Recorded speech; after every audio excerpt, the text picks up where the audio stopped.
Hop, yaxshi kayfiyat, toza havodan nafas oling degan joyga kelgan edik.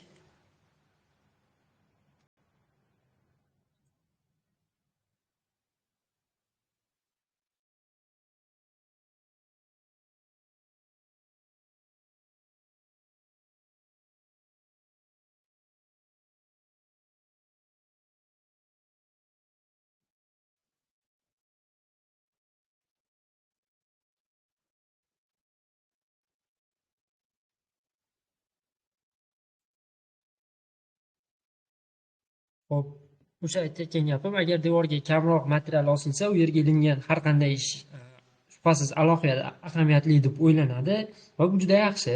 Agar xona devorlari bolalarda o'ziga xos hurmat hissini uyg'otsa, misol uchun bolalarga biz shunaqa topshiriq bersak bo'ladi.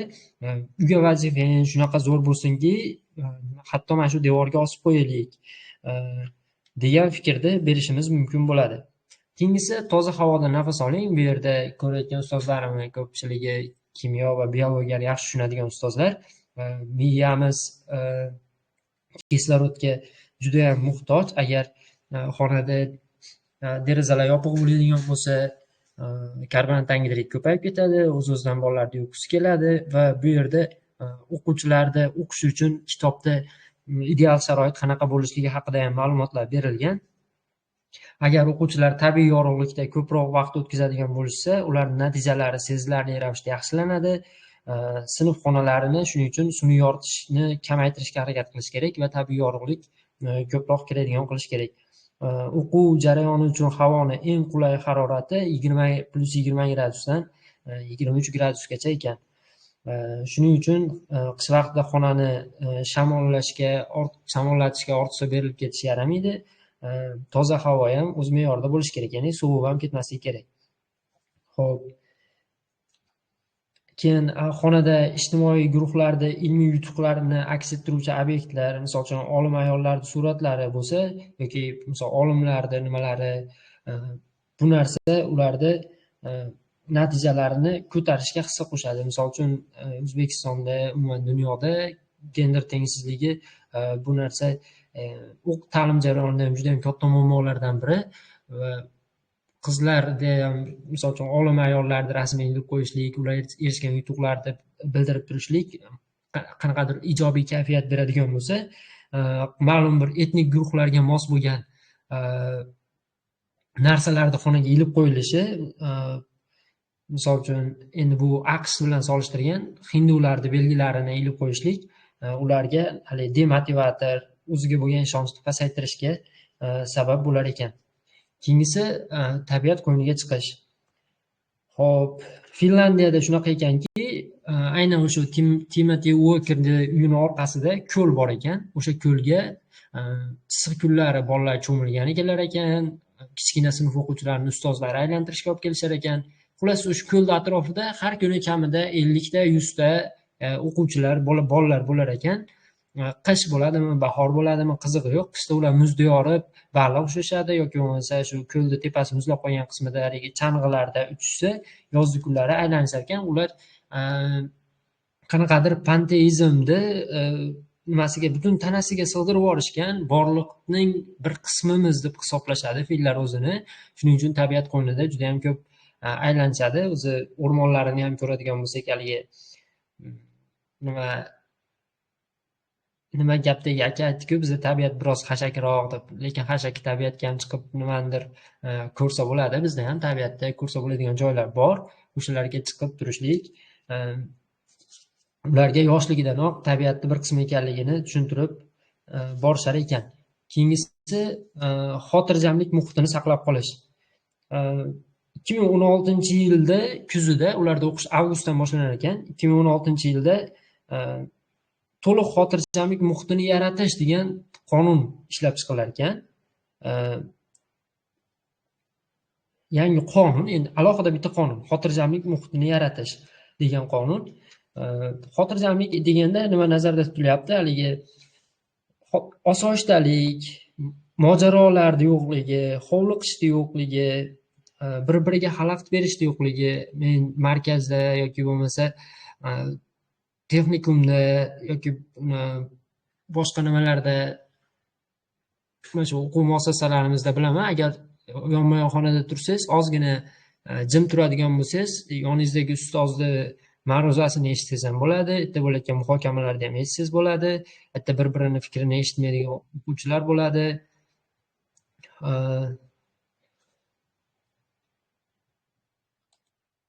Hop, xotirjamlik muhitini yaratish, ular shu darajada ekanki, fillar, misol Mustaqillik bayramida bilamiz, bizda nima mushak otishadi, gumbur-gumbur qilishadi. Fillar Mustaqillik bayramida uyida sham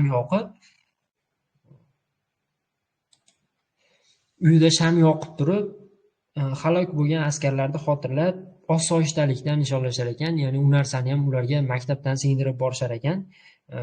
Oddiy shu Mustaqillik bayramini o'zini nishonlashni solishtirsangiz ham, bizda gumbur-gumbur bayramlar, konsertlar, balolar battarlar bo'lsa, ular uyida shamni yoqib, halok bo'lgan askarlarni eslab, Finlandiya mustamlaka bo'lgan, taxminan 600 yil, adashmasam 600 yil Shvetsariyaga ham mustamlaka bo'ladi. Orada nechadir yil Rossiyaga ham mustamlaka bo'ladi va ular ham mustaqillikka osonlikcha erishilmagan. 1917-yilda 1917-yilda mustaqil bo'lishgan. Ular ham qon evaziga, jon evaziga, yo'qotishlar evaziga mustaqil bo'lishgan. Shuning uchun, lekin o'sha mustaqillik bayramini nishonlashning o'zi ham ularda xotirjamlik bor va o'sha xotirjamlikni ular maktab davridanoq shakllantirib borishar ekan. Hop. Endi bu yerda tajriba o'tkazishgan ekan. Atrof shovqinli muhitda 2 yoshli bolalarga 2 ta yangi so'z o'rgatilgan. Shovqin darajasi o'qituvchini ovozidan avvaliga 10, keyin esa 5 desibelga pastroq bo'lgan. Shu endi toki shovqin balandlamaguncha bolalar so'zlarni yaxshi o'zlashtirib olishgan, ammo kuchaygan sari ular vazifani uddalay olishmagan. Ularda shu xotirjamlik muhitini shakllantirishda qiladigan taktikalarni ham ko'rib chiqamiz. Bunda ular qoidalar jadvalini tuzishar ekan. Qoidalar jadvalini avtokratiya usulida emas, aynan shu demokratiya usulida tuzib chiqishar ekan. Xo'p.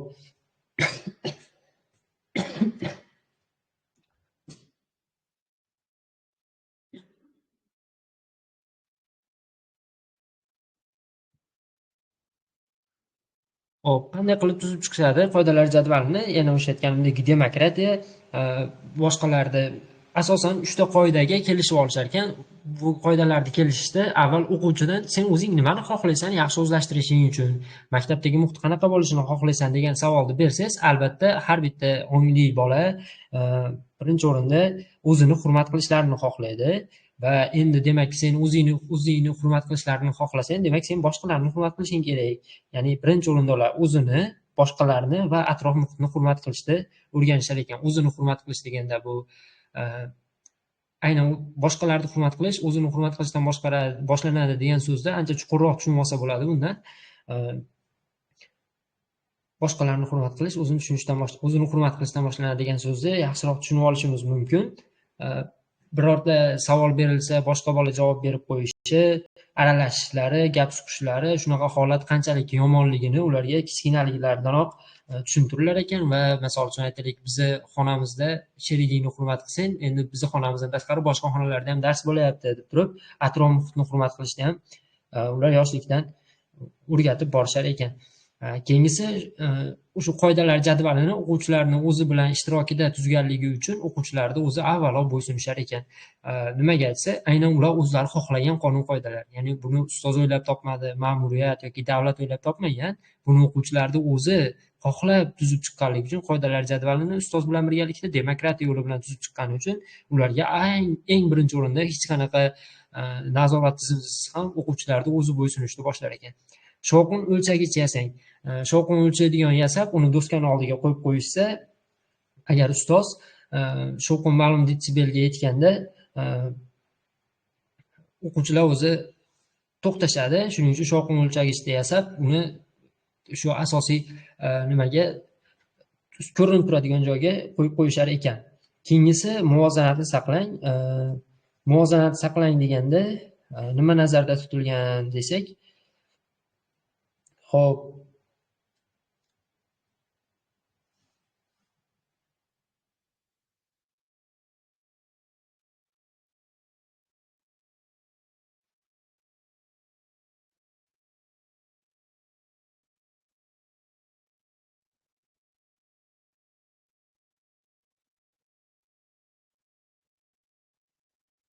muvozanatni saqlang deganda, endi bu butun boshli maktabni jimjit qilib tashlab qo'yish kerak degani emas. Bolalar gapirsayoq haligi o'zini hurmat qilmayapti degan narsani bermaslik kerak. Bolalar fikrini aytmoqchi yoki bir-biriga fikrini tushuntirmoqchi bo'lgan vaziyat uchun sinfni burchagidan alohida joy tashkillab qo'yishar ekan. U paytda bolalar bemalol o'sha burchakka o'tib, boshqalarga xalaqit bermagan holda o'zini fikrlarini muhokama qilishlari mumkin bo'lar ekan.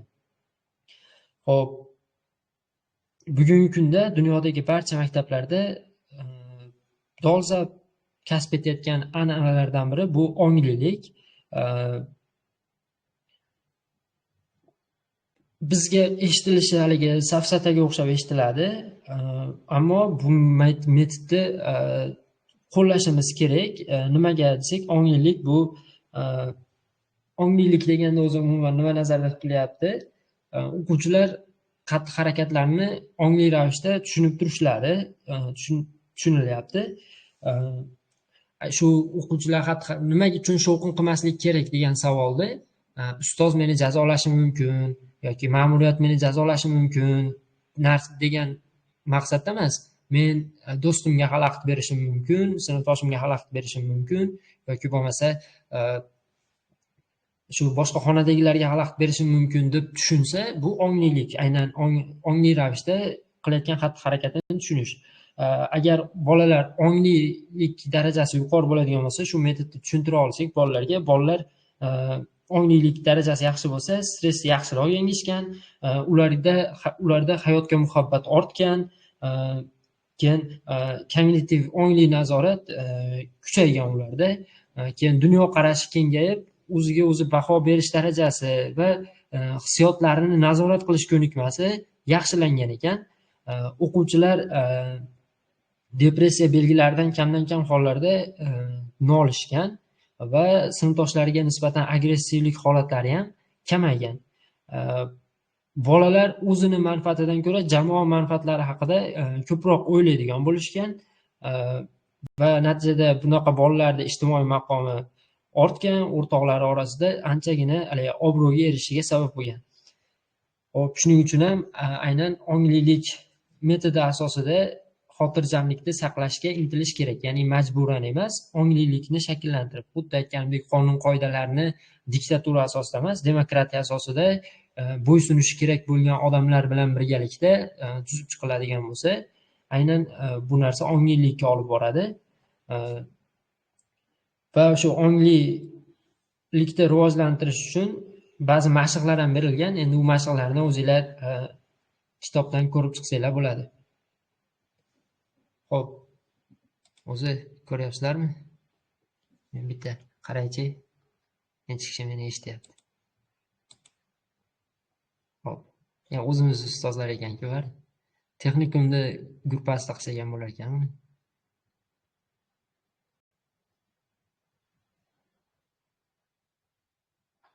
Xo'p. Jamshid aka, shunda menda bitta savol paydo bo'lyapti. Hali ixtiyoriy majburiy bo'lib qolmadimki muchatga kirish degan. Gulnoza ustoz. Yo'q, ustoz, biz kutayotgandik o'zi bu narsani. Sizni hurmatingizdan bo'lganda, menimcha texnikumda boshqa ustozlar ham kirishgan bo'lardi. O'zimizga qiziq bo'lgani uchun, bitta ikkita og'riqli masalalarimiz borligi uchun kirdik to'g'risi. Fin ta'limiga o'zi oldindan qiziqish bor bizda. Bo'ldi, rahmat aka. Keyingi bobga o'tsak bo'ladi. Xo'p. Daxldorlik. Olimlarning fikricha, baxtning asosiy kalitlaridan yana bittasi daxldorlik hissi ekan. Qo'llab-quvvatlovchi jamoadan foydalanish. Bu nima degani desa, bu faqat o'quvchilarda emas, ustozlarda ham bo'lish kerak bo'lgan narsa. Ya'ni jamoada oidligimizni, daxldor ekanligimizni his qilib turish, bolalarning kelajagi uchun faqat bitta men emas, mendan tashqari javobgar shaxslar ham bor degan narsani his qilsa odam baxtli bo'lar ekan. Shu jamoaga oidligini, daxldor ekanligini his qilsa. Misol direktor bilan yoki psixolog bilan yoki farrosh bilan umuman jamoada muloqot bo'ladigan bo'lsa, u ham shu jamoani bir qismi ekanligingizdan baxt hissini berar ekan. Keyingisi, har bir bolani yaxshi bilib oling. Xo'p, har bir bolani yaxshi bilib oling. Shunaqa vaziyat bo'ladi, bolalar kelib so'rashib ketadi, nima hol-ahvol so'rab ketadi yoki bo'lmasa ustoz agar o'quvchiga misol uchun qalaysan, ishlaring yaxshimi, kecha misol uchun birorta musobaqaga borgan bo'lsa, qalay bo'ldi musobaqa deb turib e'tibor berib qo'yishligi u o'quvchida nima deydi, ustoz menga befarq emas ekan degan fikrni berar ekan. Shuning uchun har bir bolani yaxshi bilib olish muhim. Misol uchun shu salomlashish yoki birgalikda obed qilish, ularni uyiga borish, keyin shu narsalar o'qituvchi bilan o'quvchini orasidagi munosabatlarni mustahkamlar ekan. Aynan shu narsani ular yo'lga qo'yishgan ekan. Ko'pchiliklari misol uchun bolalar bilan obed qilishda ham misol aytaylik, bir kunda 5 ta yoki 6 ta bola bilan birga obed qilish mumkin bo'lsa, jadval qilib olishar ekanda. Misol haftani chorshanba kunlari men o'quvchilarim bilan tushlik qilaman deb belgilab olgan bo'lsa, chorshanba kuni 6 ta boshqa o'quvchi bilan, keyingi chorshanba yana 6 ta boshqa o'quvchi bilan, ya'ni hech kim e'tibordan chetda qolib ketmasligi maqsadida. Keyingisi, o'quvchilar bilan o'ynang. Boshida Timoti Uker Amerikadagi nimasidan kelib chiqib turib, tajribasidan kelib chiqib turib, chunki AQShda Rosemary Wongler degan odamni kitobi bor ekan, butun o'quv yili davomida erishadigan yutuqlaringiz maktabdagi dastlabki kunlarni qanday o'tkazishingizga bog'liq degan tushunchani iqtibos qilib bloknotining chekkasiga yozib qo'yar ekan. Lekin shuni ham Finlandiyada maktabga borsa, bitta ustoz, yoshroq ustoz birinchi haftada o'quvchilarga qaysi mavzuni o'tishni hali o'ylab ham ko'rmagan bo'lar ekan. Bundan hayron bo'lar ekan. Nahotki ustoz darsga tayyorlanmagan bo'lsa degan fikr uyg'onar ekan.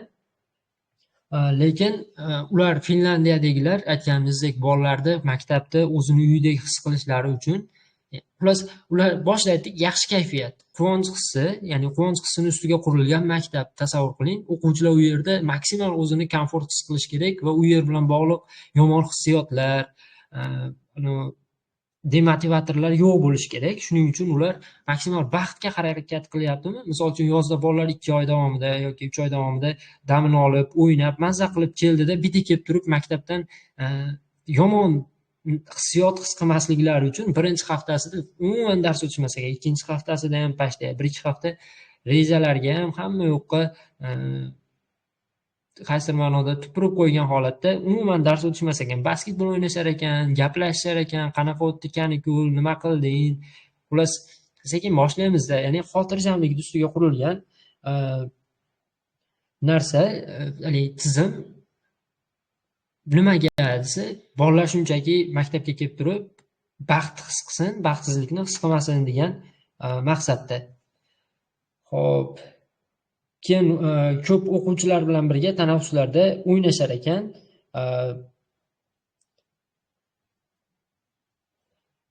Endi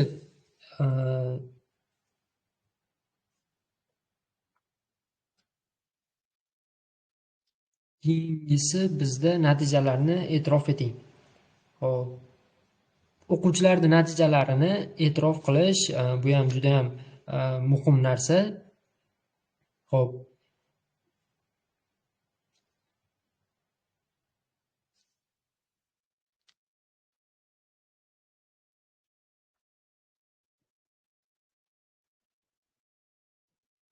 so'z bir daqiqa.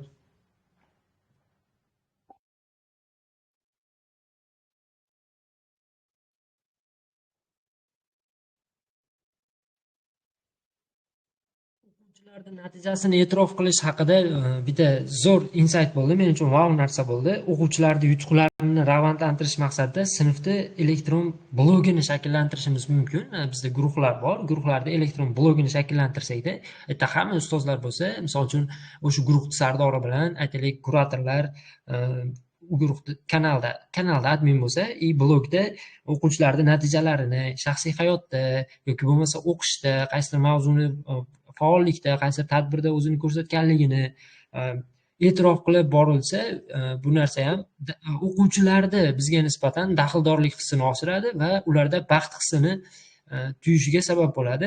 Va misol uchun aytaylik, oy o'quvchilarini, endi bu ham qaysidir ma'noda o'quvchilar ajratishga kirib qoladi, lekin har bitta guruhda shunaqa o'zini blogi bo'lsa-da, u yerda guruhdagi yangiliklar berib borilsa, o'quvchilarni bizga nisbatan daxldorlik hissi ortar ekan. Buni maktabda ham, markazda ham, texnikumda ham bemalol qo'llasak bo'ladi.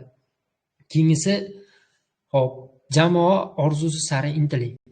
Jamoa, ularda Finlandiyada shunaqa narsa bor ekan, maktab lageri bo'lar ekan. Maktab lagerida endi tabiatga 2-3 kunga sayohatga chiqishar ekan o'quvchilar avtobusda yoki boshqa narsada. Buni bolalar yil davomida kutishar ekan kerak bo'lsa. Bu narsa ularga juda ham katta turtki bo'lar ekan. Qaysi ma'noda bolalar o'sha davrgacha o'zlari pul yig'ib borishar ekan.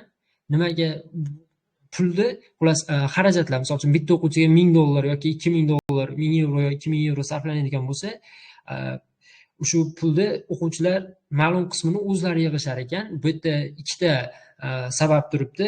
O'zini orzusi uchun o'zi harakat qilish va ikkinchisi moliyaviy savodxonlikni yo'lga qo'yish. Bolalarga shu kichkinaligidanoq o'rgatishni boshlashar ekan va o'sha ta'tilni qanday o'tkazishda demokratiyani singdirish maqsadida bolalarni o'zlari asosan tanlashar ekan.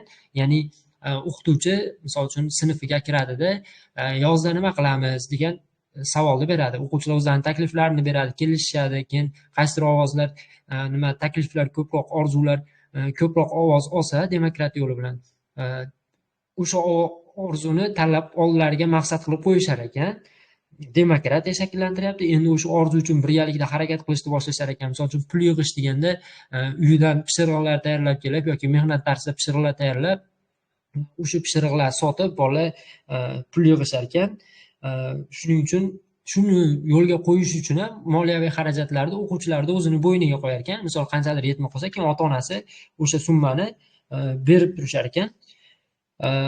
Keyin shu Timothy Walker shirinliklar sotish uchun o'quvchilari, 6-sinf o'quvchilari tadbir uyushtirishar ekanda, o'sha tadbirda bolalar o'sha reklamalarni ishlab kelib, hali qo'lda bannerlar, masalan yasab kelib, reklamalar chiqarib, kim ishtirok etmoqchi bo'lsa, oldindan ro'yxatlarini tuzib, ustozning ishtirokisiz hammasini o'zlari tashkillashar ekan. Buni bitta sababi mustaqillikni shakllantirish, bolalarga mustaqillikni shakllantirish. Va endi jamoa orzusi sari intiling deganda, u boshida o'zi maqsadni o'zi belgilab qo'yar ekan. Mana o'zini Timothy Walkerning rejasi bor. Qanaqa reja?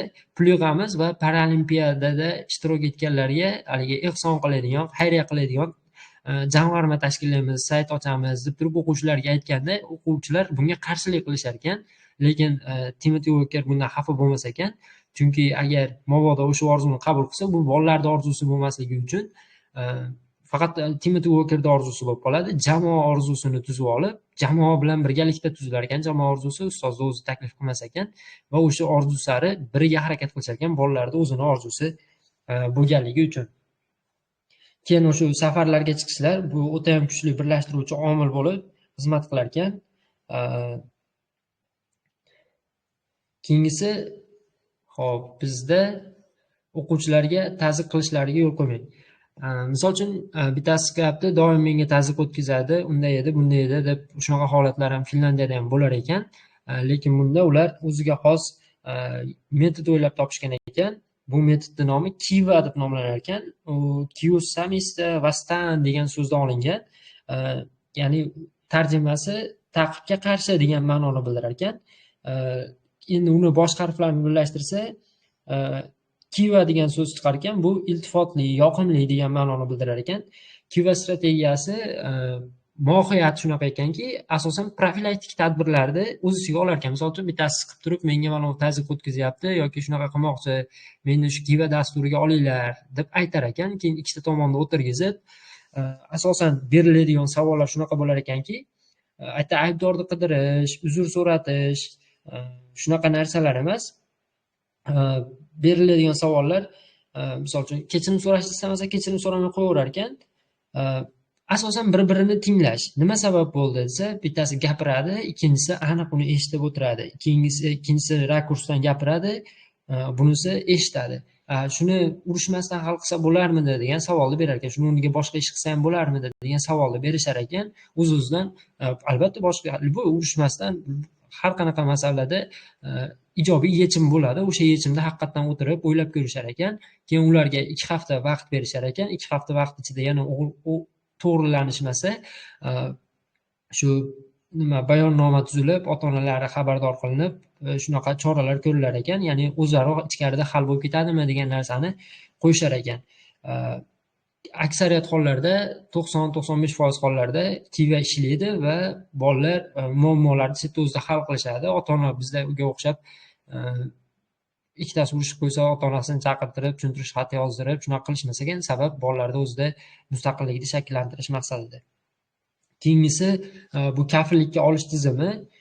Albatta bu narsa nima desak, yuqori sinf o'quvchilari kichkina sinf o'quvchilarini kafillikka olishar ekan. 6-sinflar, misol uchun 1-sinflarda tanaffus paytida o'yin o'ynatishar ekan. Misol uchun, lekin u bolalarda o'zi alohida tayyorgarlikdan o'tgan bo'lish kerak. Umumiy o'yinlar ro'yxati bor, ya'ni 1-sinflar o'ynashi mumkin bo'lgan 50 ta o'yin. Va bu 50 ta o'yinni 6-sinf o'quvchisi bilish kerak.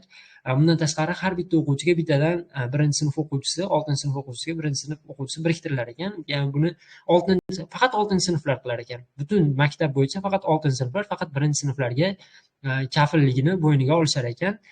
O'sha tanaffuslarda o'ynashi, tushunmagan narsalariga yordam qilish kabi tizimlar va misol bolalar maktabda 9 yil o'qiydigan bo'lsa, o'sha 9 yilda 6-sinfida ularda mas'uliyatida bo'lar ekan bitta bola.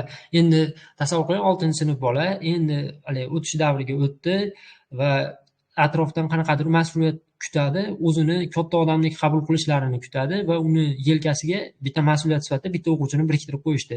U urushqoq, aytaylik, yomon haligi o'rtoqlariga o'zini ko'rsatadigan jaydari bo'lsa ham, haligi bolani oldida o'zini unaqa tutmaydi, chunki u bola uchun javobgar, u bolani axloqi uchun. Ko'p Amerikani yoki nimalar kinolarda ko'rib qolsak, kichkina ukasiga nisbatan haligi o'zi hayotda juda ham haligi agressiv bo'lsa ham, haligi bolachaga nisbatan mehr ko'rsatish shart bo'ladi. Xuddi shunaqa mas'uliyat borligidan bu narsa, o'sha mas'uliyatni yuklashar ekan. 6-sinfda bolalar o'sha 7-sinfga shu qanaqadir mas'uliyatlarni bo'yniga olish jihatdan ham tayyorlanib o'tar ekan. Ya'ni psixologik mohiyati bor bu yerda. Men yaxshi yetkazib bera olmagan bo'lishim mumkin. Ya'ni ko'p zo'ravon o'quvchilar, zo'ravon, o'rtoqlariga o'zini ko'rsatishgisi keladigan o'quvchilar ham aynan shu sinfda o'zgarib qolishar ekan. Yelkasiga mas'uliyat tushgandan keyin. Xo'p. Keyingi bob bu 3-bob mustaqillik.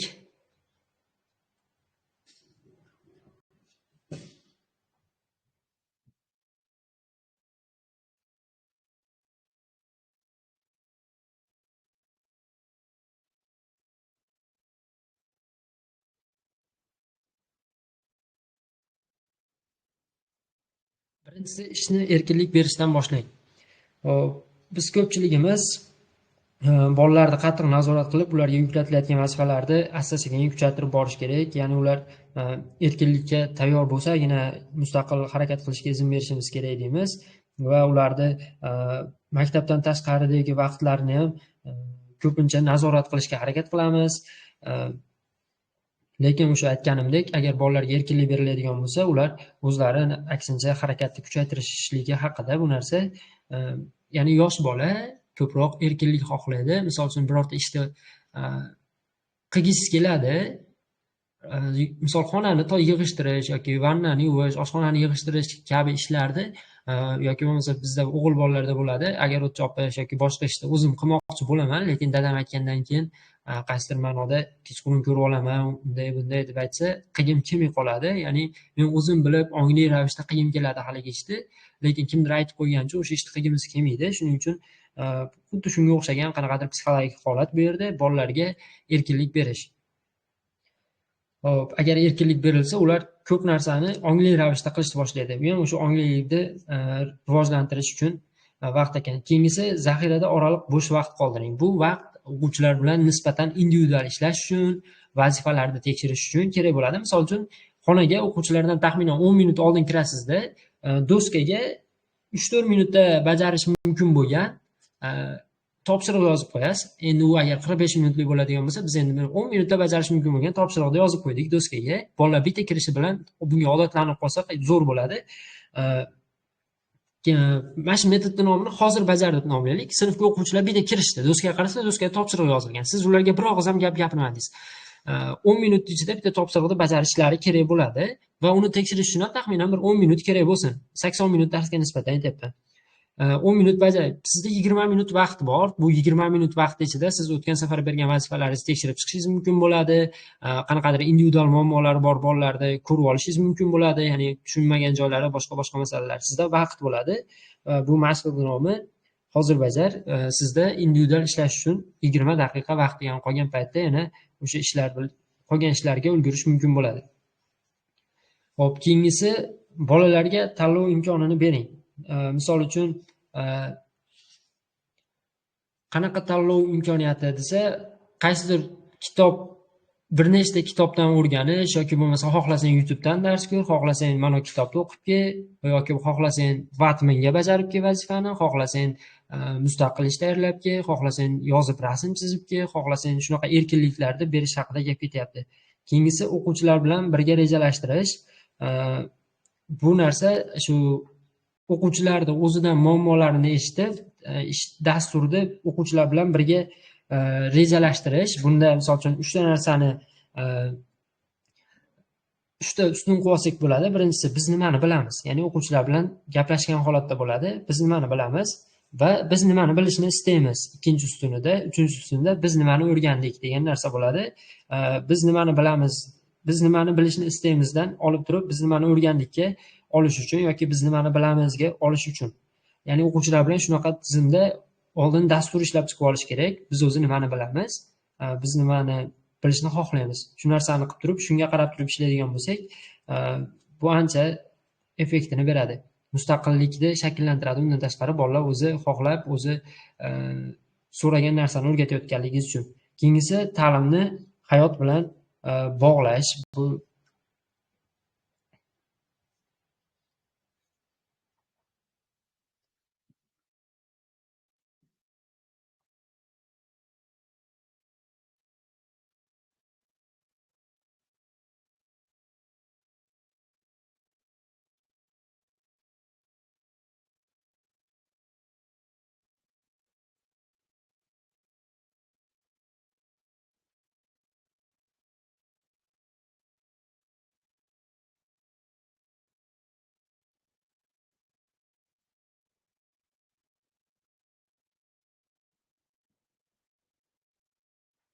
Xo'p, ta'limni hayot bilan bog'lash o'sha o'z-o'zidan misol aytaylik, Timothy Walker ingliz tili o'qituvchisi bo'lib, Finlandiyada dars bergani uchun hayotda har xil kasblar bor. O'qituvchi, shifokor, dasturchi, biznesmen, har xil kasblar o'quvchilarga o'sha rollarni berishar ekanda, o'sha rol bo'yicha qanaqadir skilllarini ingliz tilida ko'rsatishligini mashq qilishar ekan. Aynan shu narsani u ta'limni hayot bilan bog'lash. Biz endi hammamiz o'zimiz fanimizga bu narsani integratsiya qilishimiz kerak bo'ladi. Keyingisi, bolalardan mas'uliyatni talab qiling. Umumlashtirish mas'ul, lekin ko'pincha O'zbekiston maktablarida Finlandiyaga qaraganda o'qituvchilar har kuni uyga vazifalarni tekshiradi, keyin xullas tekshirib shunaqa narsalar uchun ko'p vaqtini sarflashadi. Keyin biz ko'pincha ma'lum standartlar qo'yilganligi uchun shu narsani bajarishimiz shart deb o'ylaymiz. Chunki testlar standartda bo'ladi, imtihonda qanaqadir terminlar so'raladi. Shuning uchun bu narsalarni aniq bilish kerak deb uyga vazifani tekshiraveramiz. Lekin bu narsa ta'lim jarayonidan o'quvchi oladigan quvonchni kamaytirib yuborishi mumkin ekan. Finlandiyada ham uyga vazifa berilar ekan, lekin kamdan kam hollarda o'quvchilarga baho qo'yilar ekan. O'quvchilarga ko'proq vakolat berish orqali o'qituvchilar yuklamasi kamayishi mumkin. Misol uchun uyga vazifa berdingiz, aytaylik 50 ta test ishlab kelish vazifa berdingizda, u testni ishlaganini o'quvchilarni o'zi orqali tekshirtirib olish mumkin. Baribir oxirida siz u ishlarni yig'ib olasiz, lekin nima sababdan yig'ib olasiz desangiz, xuddi o'zingiz tekshirsangiz ham, misol qaysi testlarda xato qilganini bilib olasiz, o'sha ma'lumotga ega bo'lasiz, lekin anchagina vaqtingizni tejab qolishingiz mumkin bo'ladi. Hop. Kitobning 4-bobi bu mohirlik. Mohirlik deganda o'z-o'zidan bilinib turibdi, ya'ni hard skill. Eng muhimini o'qitishimiz kerak. Bunda biz eng muhimi nima desanglar, bu barcha o'quvchilarning ehtiyojlarini e'tiborga olish va dars jarayonida bunga sezgirroq bo'lishni o'rganish. Ya'ni biz misol uchun aynan ta'lim dasturi bo'yicha emas, o'quvchilarning o'zi ehtiyoji nimada, aynan shu narsani ko'rib turib, shu narsa asosida dars o'tishimiz kerak. Xo'p, keyingisi darslik manbaidan foydalaning. Bu Finlandiya ta'lim darsliklari qaysi ma'noda ideal bo'lganligi uchun Finlandiya darsliklaridan foydalanish bu to'g'ri narsa bo'lishi mumkin. Faqat darslik manbaidan o'qitayotgan paytimizda bitta narsani hisobga olishimiz kerak. Har kuni bittadan dars rejalashtirilgan bo'lsa, ustoz ko'pchilik o'quvchilarni materiallarni o'zlashtirishga ulgurmayotganini his qilib turgan bo'lsa ham, u har qanday vaziyatda ham jadvaldan chiqib ketmasligi uchun oldinga harakat qilishga majbur bo'lib qoladi.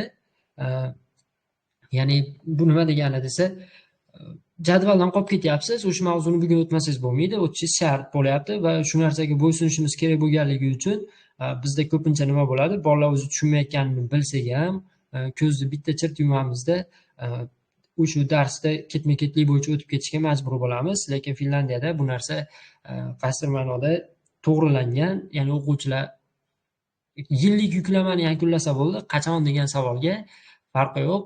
Misol uchun boshida 10 ta mavzuni tushunsa o'quvchilar, keyingi mavzular tushunishi oson bo'lishi mumkin, lekin boshidagi 10 ta mavzuni 10 ta darsda tugatib qo'ysangiz tushunmasligi mumkin. Uni 20 ta, 30 ta darsda tushuntirsa, endi qolgan 50 ta mavzuni qolgan darslarda tezroq tushunish mumkin bo'ladi. Shunaqa darslik manbaidan foydalanishadi, lekin qachon o'tishlarini ko'pincha ustozlar o'zlari hal qilishar ekan. Keyingisi, o'qitishda texnik vositalardan unumli foydalaning. Bizda ham elektron doskalarimiz bor, lekin aksariyat hollarda ustozlarimiz ulardan YouTube'da video ko'rish yoki bo'lmasa dars o'tkazishga kelmay zerikib qolgan paytda qanaqadir prezentatsiyani ochib ko'chiringlar deb qo'yish, shunaqa holatlarda foydalaniladi. Lekin Finlandiyada zamonaviy texnologiyalarda ta'limdagi roli o'ta bo'rttirib yuborilgan deb hisoblashar ekan ko'pincha maktab ma'muriyatidagilar. Siyosatchilar ta'limni o'rni kelsa deyarli shunaqa siyosatchilar shunaqa fikrlaydiki, shunaqa hamyonda ochasanda qanchadir texnikalarga pul ajratasan va qanchadir sarmoya kiritsang, birdan reytingimiz yuqorilab ketadi deb o'ylashadi. Shuni hisobga olib ta'limda pul ajratsak bo'ldi, o'zidan o'zi rivojlanib ketadi deb o'ylashadi, lekin texnologiyalar ta'limda unchalik katta rol o'ynamasligini mana Finlandiya isbotlab turibdi. To'g'ri, ularda ham interaktiv doskalar bor, lekin informatika darslari yo'q ekan. Hamma xonada kompyuter bor ekan. Bitta ikkita maktabda kompyuterni yaxshiroq tushunadigan ustoz bo'lar ekan. Ularga sal qo'shimcha oylik berib qo'yish ekan, arzimas pul bo'lar ekan. Wow narsa sifatida qarashmas ekan ular texnologiyalarga. Hop, va agar ularda texnologiyalarga nisbatan munosabat shunaqa ekanki, agar zamonaviy texnologiyalar film maktablarida g'ayrioddiy biror narsani amalga oshirish uchun kamdan kam qo'llanilar. Ya'ni nima deganim bo'lsa, texnologiyadan foydalandingmi, nimadir boshqacha wow narsa qilishing kerak. g'ayrioddiy narsa bo'lishi kerak. U oddiy hali prezentatsiya yoki YouTubedan video ko'rish emas, texnikami, u zamonaviylikmi, bitta vau narsa qilish kerak uni yordamida va shunda texnologiyadan maksimal to'g'ri foydalanyapmiz deb hisoblashar ekan. Keyingisi musiqa qo'ying. Misol uchun matematikadan yoki boshqa narsadan misol yechayotgan paytda diqqatni jamlaydigan sokin musiqalar qo'yib qo'yish yoki umuman san'atni fan bilan umumlashtirsa, ularda haligi dopamin ko'proq ajraladi, baxtni ko'proq his qilishadi. Shuning uchun bu narsani aynan ular qo'llashar ekan. Xo'p, tez trener rolini ijro etib turing. Trener qanaqa bo'ladi? Misol uchun fitnes zalga kiradigan bo'lsa, trener toshni qanday ko'tarishni ko'rsatib bergandan ko'rasa, o'ziga qildirib xatolaringizni to'g'rilab turadi. Aynan bu narsani amalda qo'llash bizning fanlarimizda o'quvchilar o'ziga bajartirib ko'rish orqali bo'ladi. Bajartirayotgan paytda uni xato kamchiliklarini to'g'rilab turib, trener roliga tez o'tib turishimiz kerak ekan.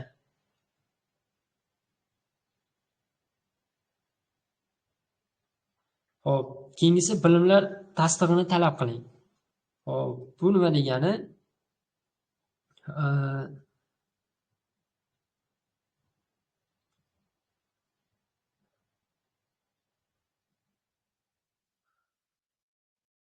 Bilimlar tasdig'ini talab qilish bu bizda shu testni natijasini necha foiz to'g'ri yechganligi, necha ball olganligi bilan baholanadi.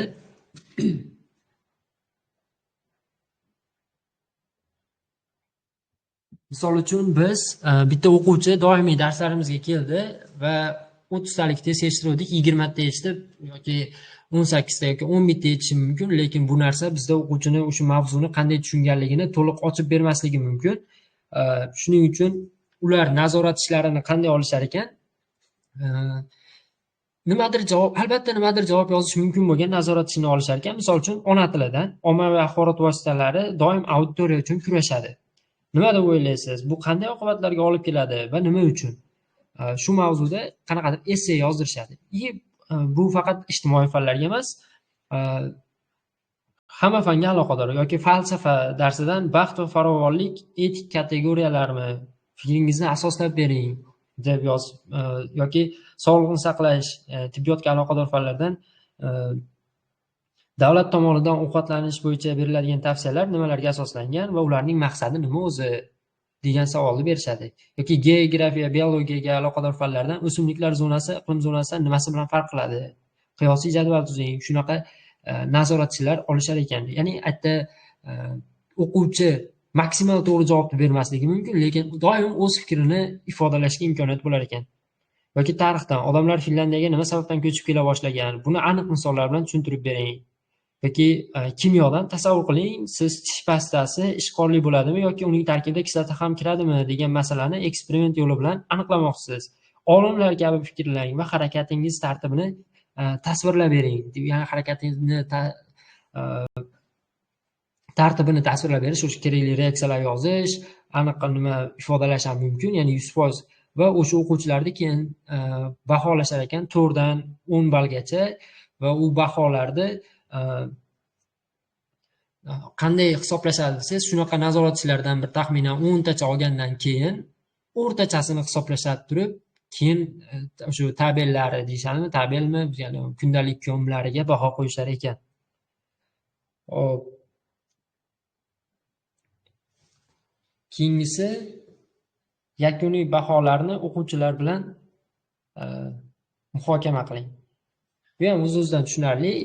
Ba'ziga shunaqa o'qituvchilar bor ekan, bahosini o'quvchini o'zidan so'rar ekan. Mana shunaqa o'qiyapsan, shunaqa kriteriyalar bo'yicha baholashim kerak edi, necha qo'yadi deb o'zidan so'rar ekan. Yarim o'quvchini taklifini ma'lum qismini o'zgartirib yoki o'zgartirmasdan yaxshi, sen o'zingga to'g'ri baho. Ya'ni hatto bolalarda o'zini o'zi baholashiga imkoniyat beriladi. Shu narsani ochib bermoqchi. Xo'p, 5-bob bu dunyoqarash. Dunyoqarash ikki xil bo'ladi deb hisoblashar ekan u yerda.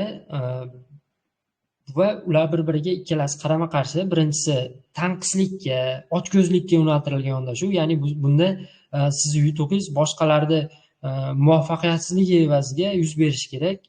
Bu xuddi bu shubhasiz raqobatga olib keladi, ya'ni raqobat muhiti. kimdir yiqiladi imtihondan, kimdir o'tadi. O'zbekiston sistemasi xullas. Ikkinchi yondashuv, demak bizda ochlikka, ochko'zlikka, tanqislikka yo'naltirilgan dunyoqarash bo'ladigan bo'lsa, ikkinchi yondashuv mo'l-ko'lchilikka, to'qchilikka asoslangan dunyoqarash ekan. Bunda yutuqqa erishish uchun dunyodagi hammaga joy yetarli deb qaralar ekan. Va shu Finlandiyaning ta'lim tizimi aynan ikkinchi dunyoqarash asosida qurilgan, ya'ni hammaga yetarli dunyoda sharoit bor, hamma ham yaxshi o'zlashtira oladi. Shuning uchun Finlandiyada yomon o'qiydigan bolani topish juda ham qiyin. Bizda shu PISA testida 89-o'rinda oldi dedik. Hozir men ukam birinchi maktabda 9-sinfda o'qiydi. O'sha ukamlarni sinfini PISA testi uchun namunaviy sinf olishganda ertalabdan kechgacha olib qolib PISA testi ishlatishyapti hozir. Nimaga desa, keyingi yilgi PISA testlarida hozir odamlar ham rosa xarid qilishdi-ku ta'lim tizimini. Shuni hisobiga bitta sinfda ajratib olib, ertalabdan kechgacha ular bo'ldi, darsliklari, o'qiyotgan fanlari hammasidan voz kechishib, PISA testiga tayyorlashyapti. Lekin Finlandiyada istalgan viloyatiga, istalgan tumaniga borib turib test oladigan bo'lsangiz, ular bemalol testlarni yecha olishar ekan. Hop, keyingisi shu dunyoqarashda o'zi ularda hamma teng, hamma birdaniga kamida 4 ga o'qiy oladi deb hisoblashar ekan. Bizda raqobat muhiti, prezident maktabi, ixtisoslashgan maktablar, xususiy maktablar, bolalarni akula bo'lishga tayyorlaymiz. Ular qaysidir ma'noda delfin bo'lishga tayyorlashadi, ya'ni odamlarga yordam beradigan, aqlli, xotirjam, foydaliroq bo'lishga qilishar ekan. Mendan ko'pincha bolalar huk qilishni o'rgatish kerak, akula bo'lishni o'rgatish kerak deyishadi. Finlandiyaliklar boshqacha fikrda ekan. Hop, keyingisi oqim holatiga intiling. Oqim holati nima? Hop, oqim holatiga ta'rif beradigan bo'lsak, siz faqatgina faoliyatning o'ziga butunlay berilib ketasiz. Ya'ni natijaga, bolaning nimasiga emas, faoliyatda o'ziga butunlay berilib ketasiz. Ego chekinadi, vaqt bilinmasdan o'tib ketadi. Har bir voqelik, harakat yoki fikr albatta oldingisining natijasi sifatida yuzaga keladi. Siz go'yo jaz musiqasi chalayotganga o'xshaysiz ekan, ichiga kirib ketadi-ku, shunaqa holatda bo'lasiz va butun borlig'ingiz faoliyatga berilib ketgan va bilim malakangizni oxirgi imkoniyatigacha foydalanish bu oqim holatiga o'tish ekan. Oqim holati nafaqat yoqimli tuyg'ularni uyg'otar ekan, balki u bir vaqtning o'zida mehnat unumdorligini ham oshirar ekan. Ustunlik, ya'ni boshqa ustozdan yaxshiroq bo'lish, boshqa odamlardan kuchliroq bo'lish, chiroyli maqsad, ya'ni odamni o'ziga rom qiladigan maqsad. Lekin yuqori maqomdagi individlar, individ shaxslar o'ziga baho berayotgan paytda aynan shu solishtirmaslikni, oqim holatida ishlashlikni ko'proq dopamin berishligini bilishar ekan. Ya'ni misol uchun siz yaxshiroq ustoz bo'lmoqchimisiz, rostdan yaxshi ustoz bo'lmoqchimisiz degan savolga o'xshaydi bu. Ya'ni oqim holatiga o'tish, jarayondan maza qiling, bo'ldi. O'zingiz boshqalar bilan solishtirmang. Siz 7 bor, sherigingizniki 8,5 yoki 9 dur. Sizga A sertifikatingiz, sherigingizniki A+dur, lekin o'zingizni holatingizga bu narsaga qarab emas, qanchalik yetkazib bera olishingiz, jarayonning ichiga qanchalik kirib ketganingiz, bolalarga qanchalik qiymat bera olayotganingizga qarab baho bering degan ma'noda. Ya'ni shunda siz baxtliroq bo'lasiz. Ya'ni oqim holatiga intiling deganda aynan shu narsa nazarda tutilgan. Keyingisi teringizni qalin qiling. Teringizni qalin qiling degani o'zingizni professionalligingizga qaysidir ma'noda shubha qilmang. Shunaqa holatga o'tganingizdan keyin, ya'ni любой bosqichda yoki bo'lmasa kimdir to'g'ri tanqid qilsa ham unga e'tiroz bildirishdan emas, noto'g'ri tanqid qilayotganlarga nisbatan mana siz hozir agar O'zbekistonda aynan shunaqa qilib dars o'tadigan bo'lsangiz, albatta sizni heyterlaringiz ko'payadi. Sen nimaga bolamni huk qilib bermayapsan, akula qilib bermayapsan degan heyterlar ko'payadi. Shunaqa paytda siz o'zingiz qilayotgan ishga uverin bo'lishingiz kerak va Finlandiyada ustozlarda aynan shu narsa shakllangan ekan. Ya'ni ustozga ta'lim berishni o'rgatish boshqalarga emas degan narsa shakllangan va ustozlar buni qon-qoniga singib ketgan. Sen uyingda boshliqsan, men maktabda boshliqman degan narsani qoniga singdirib yuborishgan ekan. Xo'p, va yana eng asosiy nimalardan biri, ular yaxshi pedagogikni qanday aniqlaydi desa, kimni sinfida quvonchli ovozlar ko'p eshitilsa, o'sha o'qituvchi bardoshli, bilimli ustoz, yaxshi ustoz deb hisoblashar ekan. Ya'ni yo'qmi ularda yaxshi ustoz yoki yomon ustoz degan narsa desa, yo'q, bor. Ular nimaga qarab baholaydi desa, bolalar qanchalik baxtli, xursand bo'lsa, quvonchli bo'lsa, quvonch ovozi ko'p eshitilsa, shunga qarab baholashar ekan. Keyin fin tilida sisu degan so'z bor ekan. Bu qat'iylik degani, aynan shu qat'iylikni shakllantirishimiz kerak demoqchi. Xo'p, keyingisi, hamkasblar bilan bir finjon qahva ustida chaqchaqlashing. Xo'p,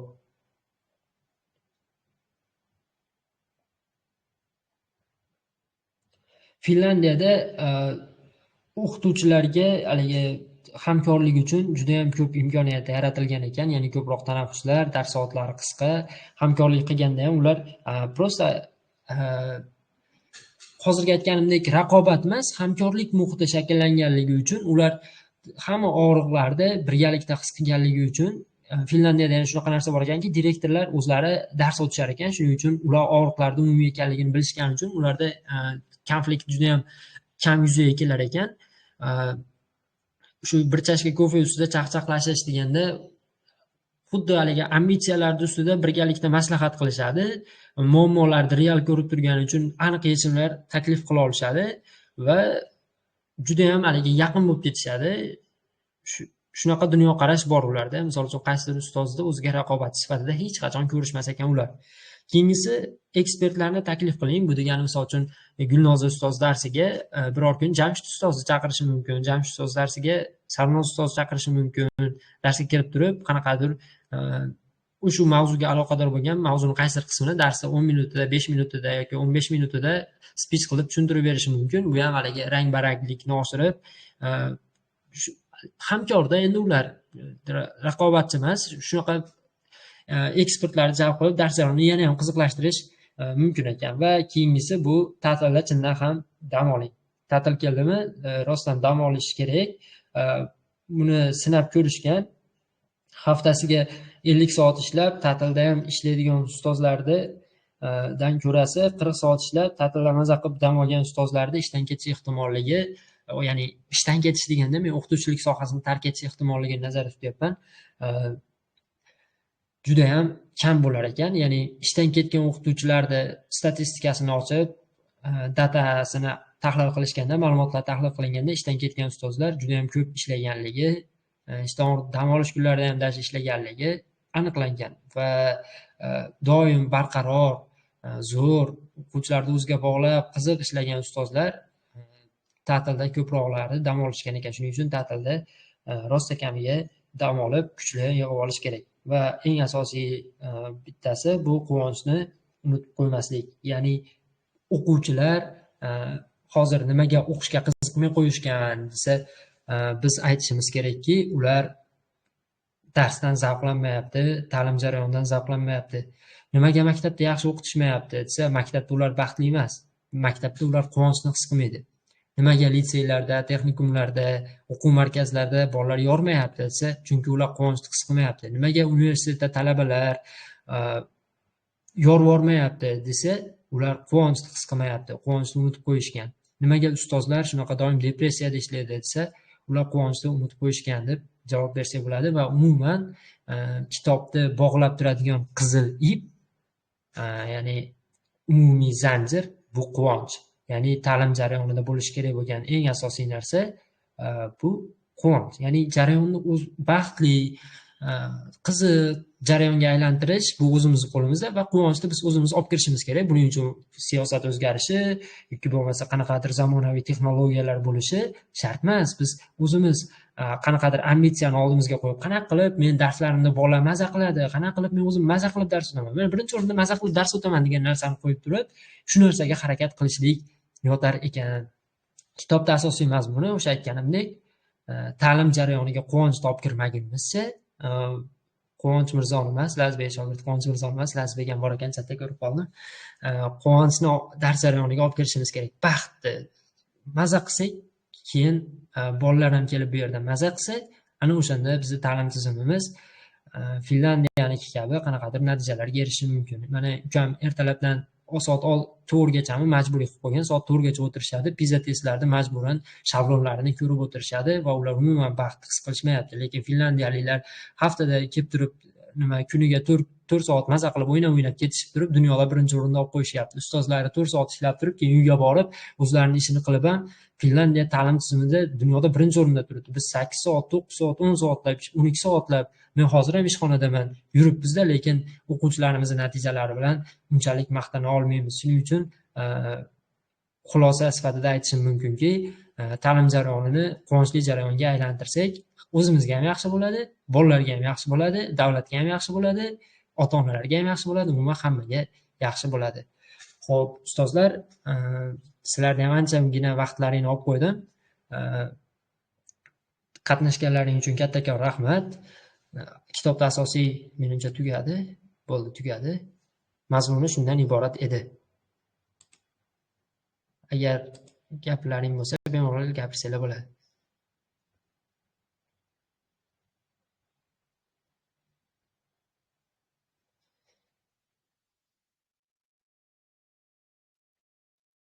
Fikr mulohazalar bo'lsa, eshitaman. Agar yo'q bo'lsa, unda ovozli chatda yakunlayapman. Rahmat sizlarga kattakon eshitganlaring uchun.